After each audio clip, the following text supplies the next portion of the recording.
जी sir.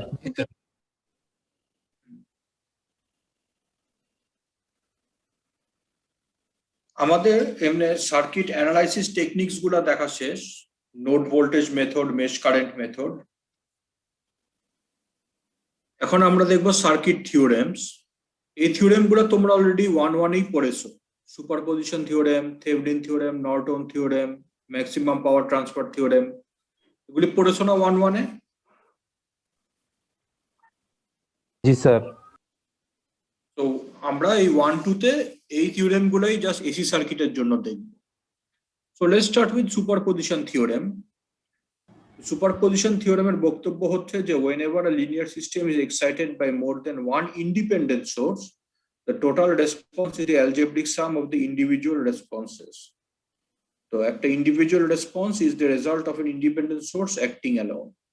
তার মানে superposition থিওরেমের জন্য আমার প্রথম শর্ত হচ্ছে যে আমার একাধিক ইন্ডিপেন্ডেন্ট সোর্স সার্কিটে থাকতে হবে।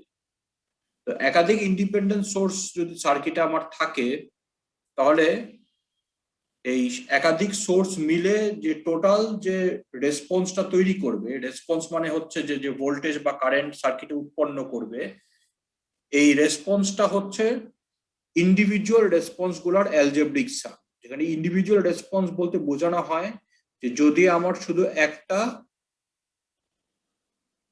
সোর্স সার্কিটে অ্যাক্টিভেটেড থাকতো, একটা ইন্ডিপেন্ডেন্ট সোর্স সার্কিটে অ্যাক্টিভেটেড থাকতো, তাহলে যে ভোল্টেজ এবং কারেন্ট উৎপন্ন হতো সেটাকে বলা হয় ইন্ডিভিজুয়াল রেসপন্স।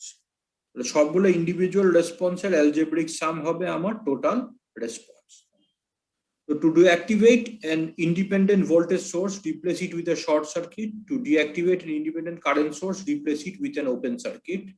একটা জিনিস আমার লিখতে ভুলে গেছি, সেটা হচ্ছে যে dependent sources can not be deactivated. এটা কি আমরা জানি? জি স্যার। আচ্ছা, সো ডিপেন্ডেন্ট সোর্স ডিঅ্যাক্টিভেট করা যাবে না। ডিপেন্ডেন্ট সোর্স আমার সার্কিটে রেখেই অঙ্ক করতে হবে, বা আমাকে ডিপেন্ডেন্ট সোর্স সার্কিটে বরাদ্দ রেখেই রেসপন্স বের করতে হবে, ডিঅ্যাক্টিভেট করা যাবে না। ইন্ডিপেন্ডেন্ট সোর্স আমার ডিঅ্যাক্টিভেট করা যাবে, এবং কেমনে করতে হবে সেটা আমি এখানে উল্লেখ করেছি। এটা অলরেডি তোমরা 1-1-এও পড়েছো, তাই না? আচ্ছা, সো 1-1-এ সুপারপজিশন থিওরেম কি তোমাদের কাছে ইউজফুল মনে হইছে?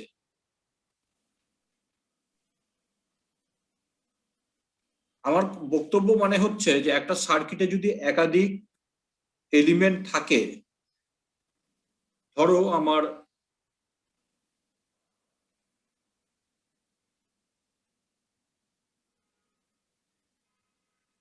একটা সার্কিট আছে,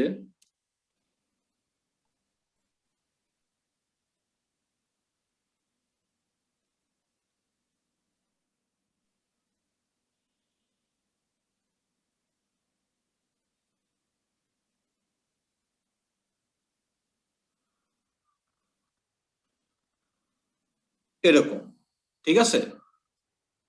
ধরো আমার একটা সার্কিট আছে এরকম। এখন ধরো আমাকে বলা হচ্ছে যে এই ভোল্টেজটা বের করো ইউজিং সুপারপজিশন থিওরেম, V1 ভোল্টেজটা বের করো ইউজিং সুপারপজিশন থিওরেম।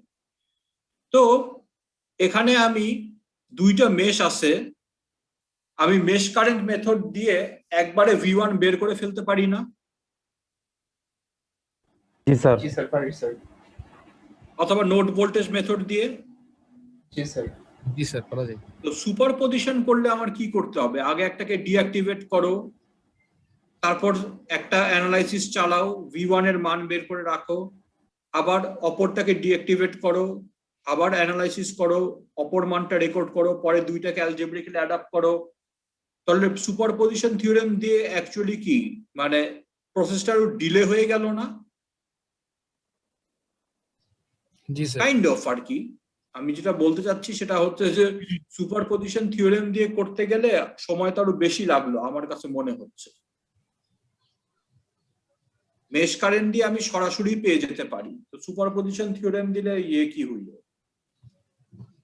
লাভটা কি হইল? স্যার ভালো লাগে আর কি স্যার।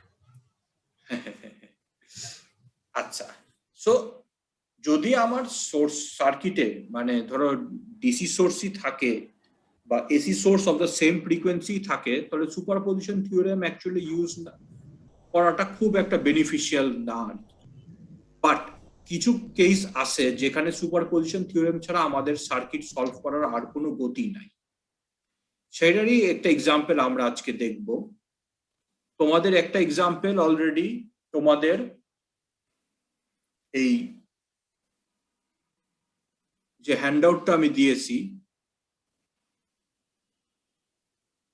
এই হ্যান্ডআউটটা যে আমি দিয়েছি, এই হ্যান্ডআউটে একটা এক্সাম্পল করে দেয়া আছে। এক্সাম্পলটা তোমরা দেখবা। আমি এই এক্সাম্পলটা করব না, এই এক্সাম্পলটা তোমার দেখলেই বুঝতে পারবা তোমরা। আমরা যেটা করব সেটা হচ্ছে সিমিলার একটা এক্সাম্পল, সো দ্যাট আমাদের সুপারপজিশনের উপর দুইটা অঙ্ক করা হয়, একটা যেটা অলরেডি এখানে করা আছে, আরেকটা অঙ্ক যেটা আমরা এখন করব। সো এখানে দেখো আমি এখন যে অঙ্কটা করব, এই অঙ্কটাতে সুপারপজিশন ছাড়া আর কোনো গতিও নাই। অঙ্কটা দেখলেই বুঝবা।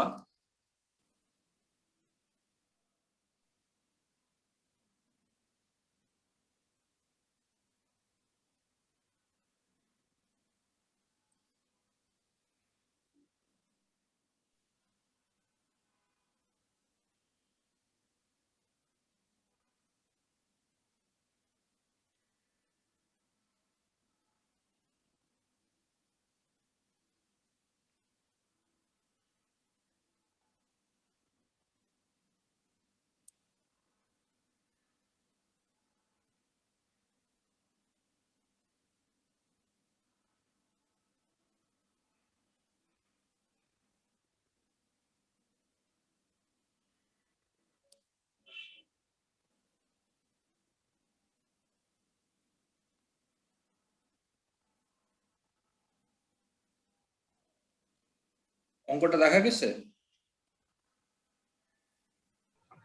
জি স্যার, দেখা যাচ্ছে।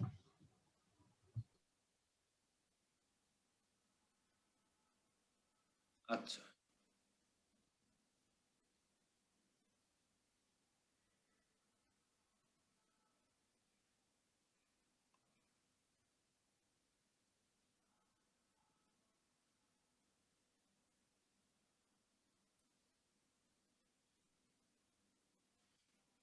আচ্ছা, এটা হচ্ছে আমাদের প্রশ্ন। এখন দেখো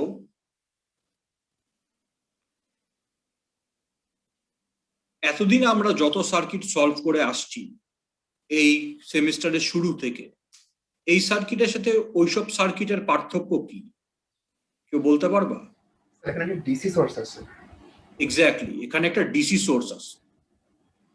সো ইন সার্কিটস, যেই সব সার্কিটে আমার এসি এবং ডিসি সোর্স দুইটাই থাকবে, এইসব সার্কিট সলভ করার জন্য আমাদের সুপারপজিশন ছাড়া আর কোনো গতিও নাই। আমাদেরকে সুপারপজিশন থিওরেমই ইউজ করতে হবে to solve circuits like this. So আমাদের যেটা করতে হবে সেটা হচ্ছে যে প্রথমে আমাদের একটা কোশ্চেন ছিল স্যার। হ্যাঁ বলো, হ্যাঁ বলো। এখানে কি আমরা নোড ভোল্টেজ বা মেশ কারেন্ট অ্যানালাইসিস ইউজ করতে পারতাম না? না, এই কারণে পারতা না। যখন আমরা অ্যানালাইসিসটা করব তখন নিজেরাই বুঝবা কেন পারবা না। সেটা হচ্ছে যে তুমি যদি এখানে এই ক্যাপাসিটার গুলাকে ইম্পিডেন্স ফর্মে নিতে চাও, ক্যাপাসিটারটাকে ইম্পিডেন্স ফর্মে নিতে চাও, ইন্ডাক্টরটাকে ইম্পিডেন্স ফর্মে নিতে চাও, তাহলে একটা ক্ল্যাশ তৈরি হবে। কারণ তোমরা জানো যে এসি সার্কিটে ক্যাপাসিটারের ইম্পিডেন্স হচ্ছে -j/ωc, তাই না? জি স্যার। আর ডিসি সার্কিটে ক্যাপাসিটারের ইম্পিডেন্স হচ্ছে jωL, তাই না? জি স্যার। তো এখন খেয়াল করে দেখো, তোমার এসি সার্কিটটা যখন ভ্যালিড আছে, এসি সার্কিটটা যখন আছে আমার মানে এসি সোর্সটা আছে, তখন ঠিক আছে তুমি এটাকে ইম্পিডেন্স ফর্মে নিলা, এটাকে ইম্পিডেন্স ফর্মে নিলা। বাট প্রশ্ন হচ্ছে ডিসির জন্য কি ক্যাপাসিটরের কোনো ইম্পিডেন্স থাকে? না sir. Capacitor behaves as an open circuit না ডিসিতে? জি স্যার। আর inductor behaves as a short circuit? Short circuit. জি স্যার। তো একটা ক্ল্যাশ তৈরি হলো না? জি স্যার, বুঝতে পারছি স্যার। এর জন্য সুপারপজিশন ছাড়া আসলে আমাদের এই ধরনের অঙ্কে করার কোনো গতি নাই। Generally speaking, in generic terms, যদি আমার সার্কিটে ডিফারেন্ট ফ্রিকোয়েন্সির, আই রিপিট ডিফারেন্ট ফ্রিকোয়েন্সির সোর্স থাকে, তাহলে আমাদেরকে সুপারপজিশন থিওরেম অ্যাপ্লাই করতে হবে, এটা ছাড়া আর কিছু করার গতি নাই। এখানে দেখো কাইন্ড অফ কিন্তু দুই ধরনের সোর্স আছে যাদের ফ্রিকোয়েন্সি ডিফারেন্ট। এটার ফ্রিকোয়েন্সি হচ্ছে 1000 রেডিয়ান পার সেকেন্ড, ওমেগা হচ্ছে 1000 রেডিয়ান পার সেকেন্ড। এটার ফ্রিকোয়েন্সি কত? ডিসির ফ্রিকোয়েন্সি কত? জিরো, জিরো, তাই না? তো একটার ফ্রিকোয়েন্সি হচ্ছে 1000 আর একটার ফ্রিকোয়েন্সি হচ্ছে জিরো। তো যেহেতু দুইটা ডিফারেন্ট ফ্রিকোয়েন্সির সোর্স সার্কিটে লাগানো আছে, এর জন্য এই ধরনের অঙ্কে আমাদের সুপারপজিশন ছাড়া আর কিছু করার গতিও নাই। ঠিক আছে? জি স্যার। তো আমরা যদি সুপারপজিশন থিওরেম শুরু করি, মানে অ্যাপ্লাই করা শুরু করি, ধরো আমরা প্রথমে করব ডিসি অ্যানালাইসিস, অর্থাৎ শুধু ডিসি সোর্সটা আমার সার্কিটে বলবৎ থাকবে, এসি সোর্সটা ডিঅ্যাক্টিভেটেড থাকবে। তাহলে এই যে এসি সোর্সটা ছিল আমার, এটাকে আমি ডিঅ্যাক্টিভেট করে দিলাম উইথ আ শর্ট সার্কিট। ডিসিতে capacitor is an open circuit, তাই না?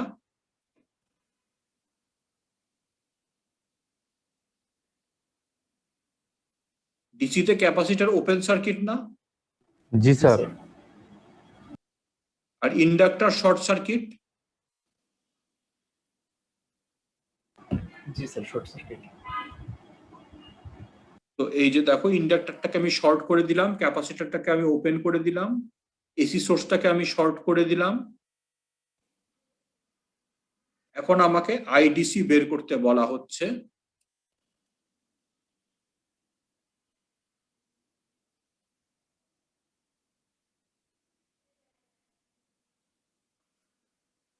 আইডিসি আমাকে বের করতে বলা হচ্ছে।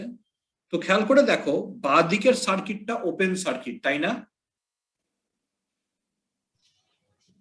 জি স্যার। বাম দিকের সার্কিটটা একটা ওপেন সার্কিট। তো এই সার্কিটের মধ্য দিয়ে এই সার্কিটের কি কোনো ভূমিকা আছে এই পুরো সার্কিটের অ্যানালাইসিসে? না স্যার। না স্যার, নাই। কাজে এটা থাকাও যা, না থাকাও তা। তো আমি যদি এটা মুছে দেই,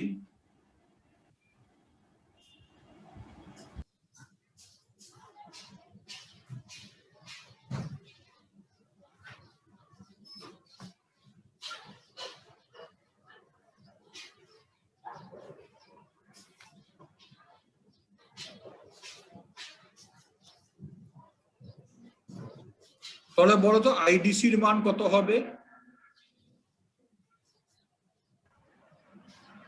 Sir, V by RT 5/22. is 0.07.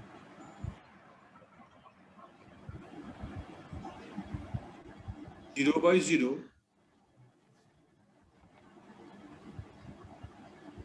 So 5 divided by 22 plus 47. এখন দেখো, এটা একটা সিম্পল সিরিজ সার্কিট, তাই না? জি স্যার। তো একটা সিম্পল সিরিজ সার্কিট, যেই সার্কিটে আমার 22 আর 47 সিরিজে লাগানো আছে, তাই না? স্যার। ওকে, বুঝলাম। কিন্তু খেয়াল করে দেখো, তুমি এখানে যেটা লিখছো আইডিসি সমান সমান 5/47 প্লাস 22, এই কারেন্টটা কোন কারেন্টটা যেটা এটার প্লাস থেকে বেরিয়ে এইভাবে ফ্লো করতেছে ইন দা ক্লকওয়াইজ ডাইরেকশন, সেটা না? জি স্যার। কিন্তু আইডিসি ডিরেকশন কি? নেগেটিভ থেকে স্যার পজিটিভ দিকে। নেগেটিভ থেকে পজিটিভের দিকে, তাই না? জি স্যার। তাহলে এখানে একটা মাইনাস বসবে না? জি স্যার। Yes, sir. এটা বোঝা গেছে? তুমি যে কারেন্টটা বের করলা 47 প্লাস 22 করে, এই কারেন্টটা তো হচ্ছে ওই কারেন্ট যেটা আমার এটার পজিটিভ টার্মিনাল থেকে বের হয়ে নেগেটিভে গিয়ে এন্টার করতেছে, অর্থাৎ ক্লকওয়াইজ ডাইরেকশনে ফ্লো করতেছে। কিন্তু আইডিসি কারেন্টটা কিরকম ডিরেকশনে ফ্লো করতেছে? নেগেটিভ থেকে পজিটিভের দিকে, in the counter clockwise direction. এর জন্য এখানে একটা মাইনাস হবে, বুঝতে পারছো? জি স্যার, অপোজিট ডিরেকশন।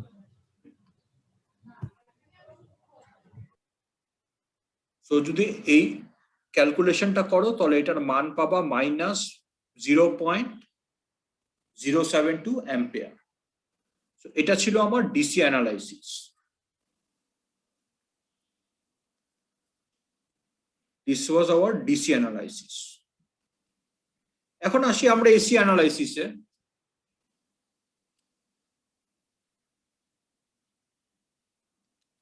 তো এসি অ্যানালাইসিসে আমার সার্কিটটা যেটা ছিল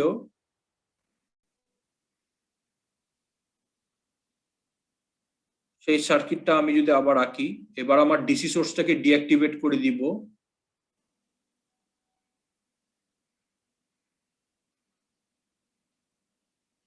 This is my circuit.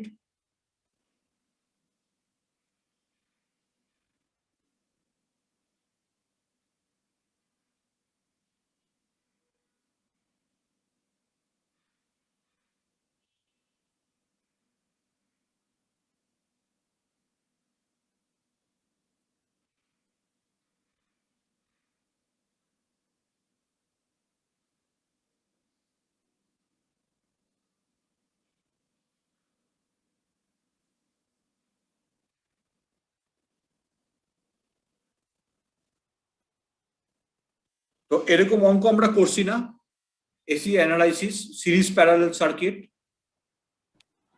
G sir. করেছি না?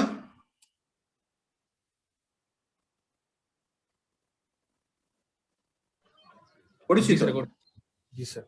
তো আমরা যেটা করব সেটা হচ্ছে যে এখন আমাদের যেটা করতে হবে, যেরকম সার্কিট আমরা সলভ করেছি এই সেমিস্টারের শুরু থেকে সেরকম একটা সার্কিট সলভ করা।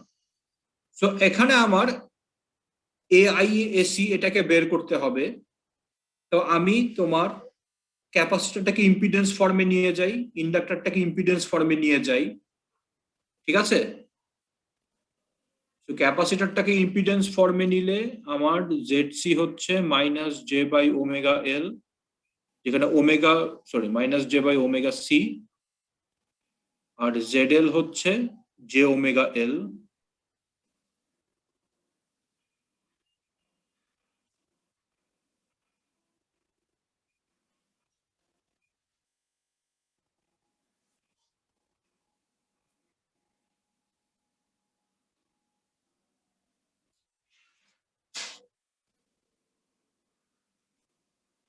ঠিক আছে?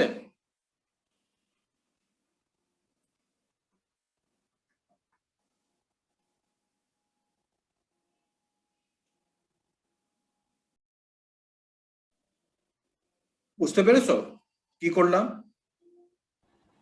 জি স্যার। আচ্ছা,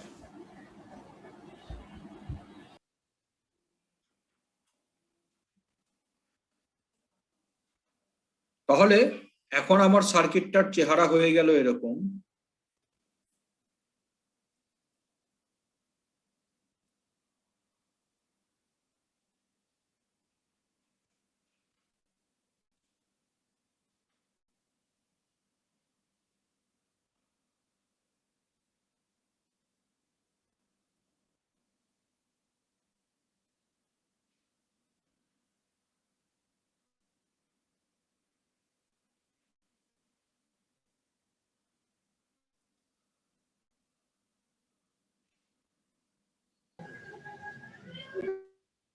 এরকম, তাই না?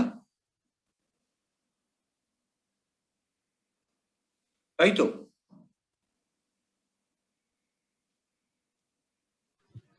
জি স্যার। ঠিক কিনা?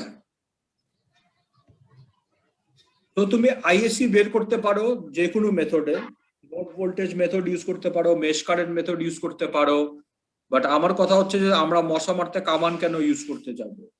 এখানে আমার সোর্স শুধু একটা, তাই না? জি স্যার, একটা। তো আমি যদি ক্রমান্বয়ে সার্কিটটাকে ডান দিক থেকে বাঁ দিকে ছোট করে আনি, আমি যদি ইনপুট কারেন্টটা বের করতে পারি, ধরো এটা হচ্ছে আইটি, তারপর কারেন্ট ডিভিশন রুল দিয়ে আমি আইএসসি বের করতে পারবো না? জি স্যার।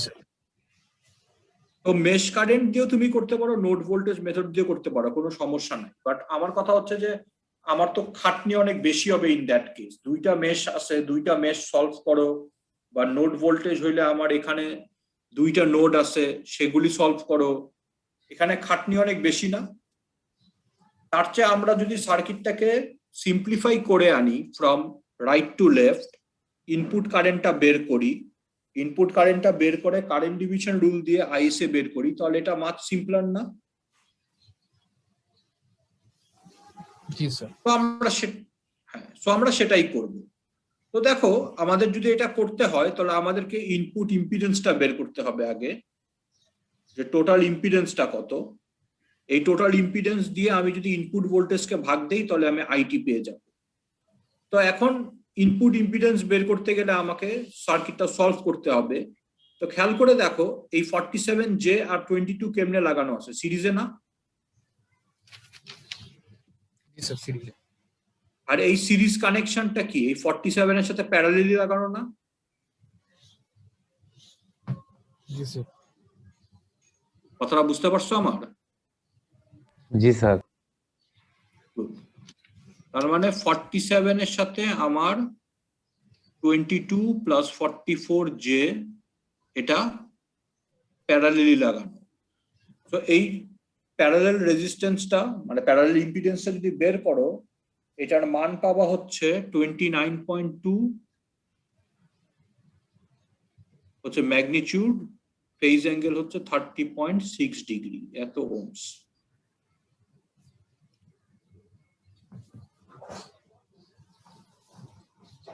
তো এই টোটাল ইম্পিডেন্সটার সাথে আমার এই 212.8 যে এটা সিরিজে লাগানো না?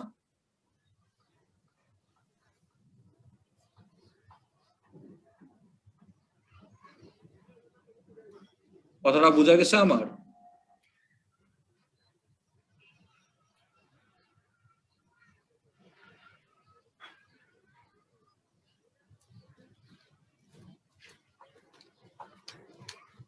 আমার কথাটা কি বোঝা গেছে? जी सर। বুঝে গেছে স্যার। রেসপন্ড করো যে বুঝছো।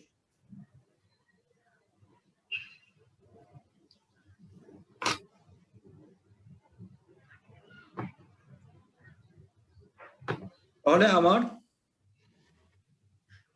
জেডটি হচ্ছে সমান সমান এত। তাহলে আইটি হচ্ছে কত? এই ইনপুট ভোল্টেজটাকে টোটাল ইম্পিডেন্স দিয়ে ভাগ দিলে আমি আইটি পেয়ে যাব না?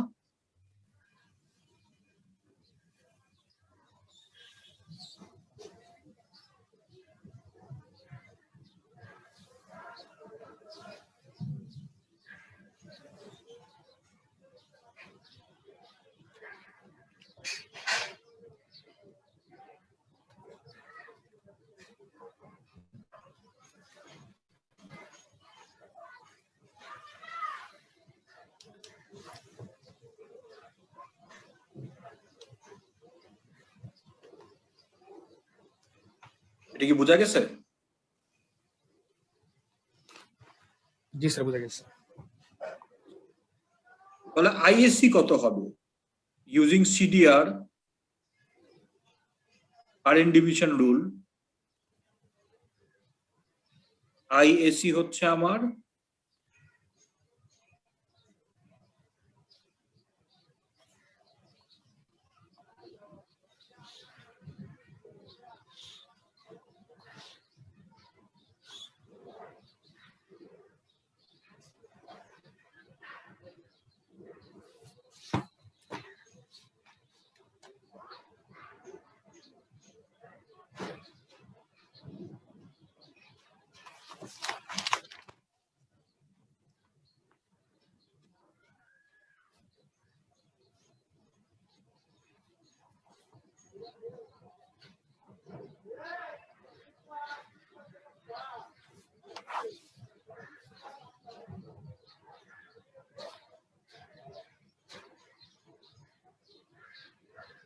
এসি অ্যানালাইসিস করে আমি পেলাম হচ্ছে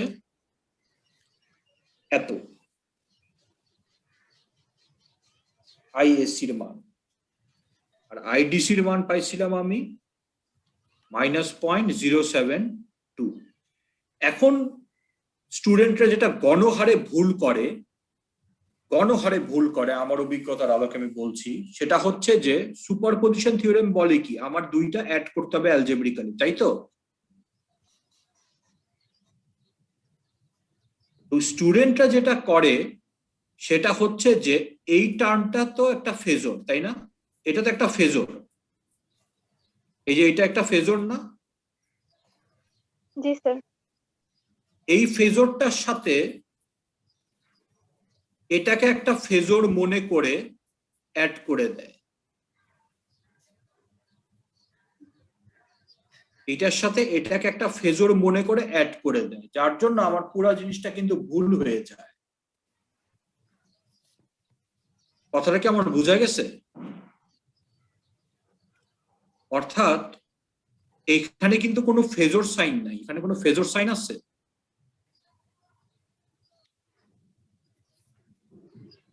ফেজর সাইন নাই, কিন্তু এখানে আমার ফেজর সাইন আছে।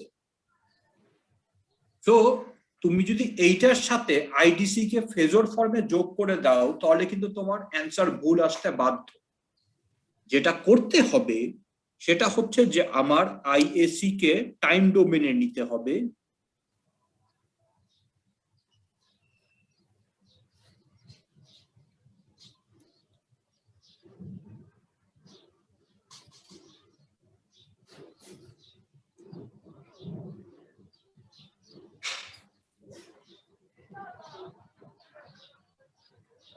এবার আমার using SP superposition theorem IT হচ্ছে আমার IDC plus ISC in time domain সমান সমান -0.072 plus 0.062 sign 1000t plus 173.5 degree. So this is my answer. তোমরা কি বুঝতে পারছো আমি যেটা বলছি ভুলটা স্টুডেন্টরা কোথায় করে? স্যার। সো এইটা হচ্ছে অ্যান্সার, অর্থাৎ টাইম ডোমেনে তোমার সুপারপজিশন থিওরেম অ্যাপ্লাই আমার করতে হবে। আমি যদি সুপারপজিশন থিওরেম অ্যাপ্লাই করতে যাই ফেজর ডোমেনে তাহলে আমার এটাকেও ফেজর হতে হতো, বাট এটা তো ফেজর না। এটা কি ফেজর? এটা তো ফেজর না। তো স্টুডেন্টরা এই ভুলটা করে, স্টুডেন্টরা এই টার্মটাকে ফেজর মনে করে এইটার সাথে এই জিনিসটা যোগ দিয়ে দেয় ক্যালকুলেটরে, ক্যালকুলেটর এরপর একটা ম্যাগনিটিউড আর ফেজ অ্যাঙ্গেল শো করে, সেটা স্টুডেন্টরা বসায় দেয় যে দিস ইজ দিস। কিন্তু এইটা তো সত্য কথা না। সত্য কথা হচ্ছে এইটা যে আমার এখানে ডিসি অ্যানালাইসিস করে যেটা আমি পেলাম সেটা হচ্ছে এইটা, আর এসি অ্যানালাইসিস করে টাইম ডোমেনে যেটা পেলাম সেটা হচ্ছে এই পোর্শনটা। বোঝা গেল?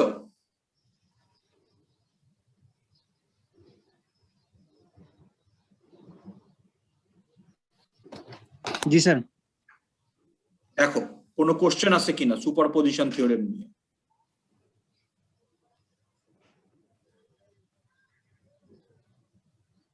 টার্ম না, স্যার। ফাইনালে কিন্তু এরকম একটা অঙ্ক অবশ্যই আসবে, আসার সম্ভাবনা অনেক বেশি, যে ডিসি সোর্স এবং এসি সোর্স অথবা দুইটা ডিফারেন্ট ফ্রিকোয়েন্সির এসি সোর্স আছে, এরকম একটা অঙ্ক কিন্তু টার্ম ফাইনালে আসার সম্ভাবনা খুবই বেশি।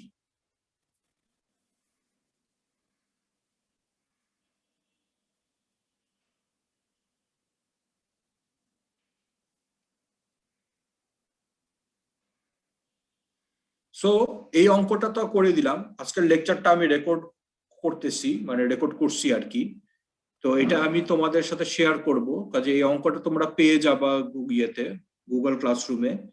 আর যে অঙ্কটা তোমাদের ক্লাস নোটে করে দেয়া আছে, অর্থাৎ যে লেকচার স্লাইডটা আমি তোমাদের সাথে শেয়ার করছি গুগল ক্লাসরুমের আগে অলরেডি আপলোড করে দেওয়া হয়েছে, সেখানে সুপারপজিশনের যে অঙ্কটা আছে সেটাও তোমার যে এরকম একটা অঙ্ক এসি ডিসি দুইটাই আছে, সেই অঙ্কটা সলভ করবা।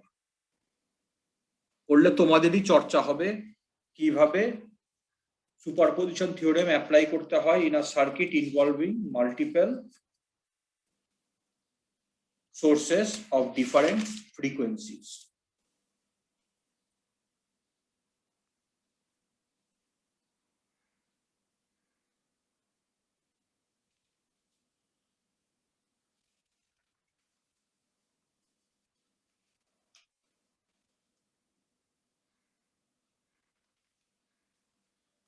সো যদি তোমাদের কোনো প্রশ্ন না থাকে, আমাদের ক্লাস আজকে এ পর্যন্তই হবে। আমাদের তো বৃহস্পতিবার দিন ইনশাল্লাহ ক্লাস টেস্ট, তাই না, সন্ধ্যার সময়? জি স্যার। জি স্যার। ক্লাস টেস্টের একটা ওয়ার্ম আপ কিন্তু হয়েই গেল। ধরো এই সার্কিটটা আমি তোমাদেরকে বলতেই পারি ক্লাস টেস্টের জন্য, যে এরকম একটা সার্কিট সিরিজ প্যারালেল দিয়ে আমি বললাম যে পাওয়ার বের করো, কত পাওয়ার, রিয়েল পাওয়ার, রিঅ্যাক্টিভ পাওয়ার ডেলিভার্ড হচ্ছে। যে পরীক্ষার একটা ভালো ওয়ার্ম আপ আমাদের হয়েই গেল।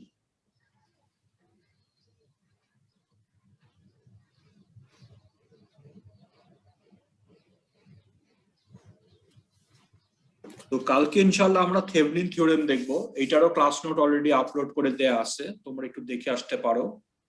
আর এই লেকচারটা আমি আপলোড করে দিব গুগল ক্লাসরুমে ইনশাআল্লাহ। তাহলে সুপারপজিশনের ওপর 2টা অঙ্ক প্র্যাকটিস করার তোমাদের সুযোগ হবে, বইতে আরো অঙ্ক করে দেয়া আছে। ঠিক আছে?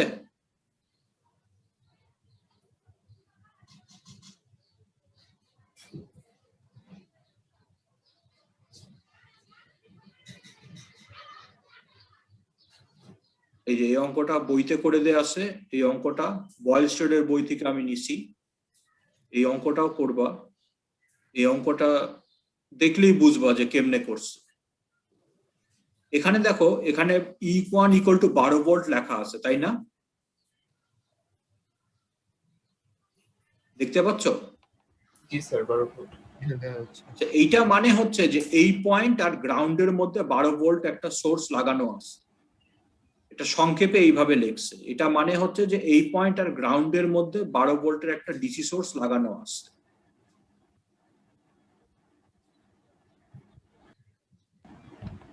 স্যার ফেজ না দেওয়া থাকলে বুঝবো যে এটা ডিসি সোর্স। কোনটা? ফেজ অ্যাঙ্গেল না দেওয়া থাকলে এটা বুঝবো যে এটা ডিসি সোর্স। এক্স্যাক্টলি। জি স্যার।